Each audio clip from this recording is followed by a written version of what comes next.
Brig, but here's the thing. You had to also understand that you had to accept some rejection. Now, a lot of people can't handle rejection, right? The moment they get rejected, oh, this doesn't work. I knew it wouldn't work. So how did you get past that? Because that's something everybody has to understand is going to happen. I mean, if everybody said yes, boy, the whole world would be a success, right?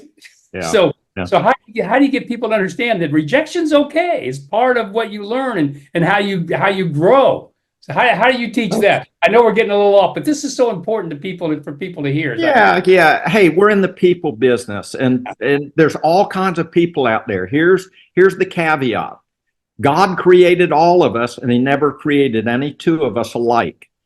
Therein lies one of my challenges that I've learned to embrace. Everyone's different.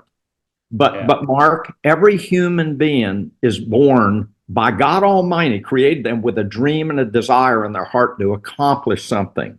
Some of us lose that dream because, as you say, life gets to them, life beats them down, they give up on their dream, and they just settle for. I've never been that guy. I've always wanted more out of life, and I'm willing to do something. I tell people, and how do I overcome someone telling me no? My dream is bigger than someone telling me no. I don't attach my wagon to that person because, they tell me no. So if I attach my wagon to that person, I'm not going to make it. Listen, my dream's bigger than them telling me no. Does it hurt?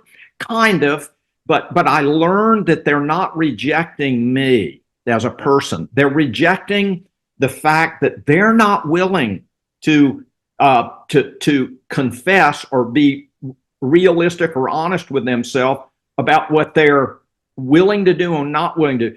Some people just aren't willing to do anything. They want it for nothing. Their entitlement style.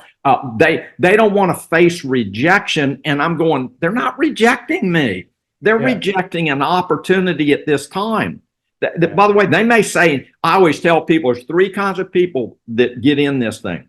Or that I show it to. Those that get in now, those that get in later, and those that never get in. Those that do it now, do it later, and never do it. But guess what? The never do it people, circumstances change in their lives, and all of a sudden their thinking changes, and all of a sudden they have to do something more.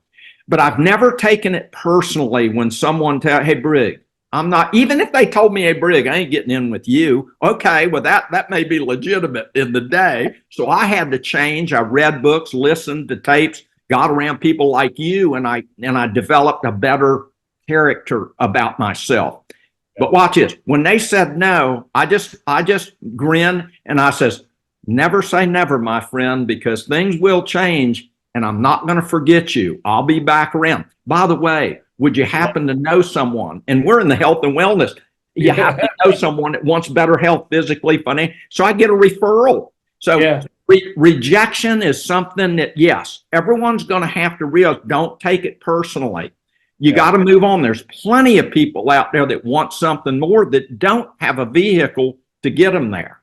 Yeah. Okay. So I love that. That's so important. I hope everybody really heard that. Really heard what you just shared because then you look at things differently. You go about your business and a no's a no and you move on. And you're right. I've always said a no is just a no until it's a yes, because eventually you're right. People come around and go, you know what? Let me rethink that. So you can't take anything personal. I love that. So we got a lot of questions I want to cover, and I know we don't have a big timetable here, but I don't care if this goes a little longer because this is so important for everybody out there.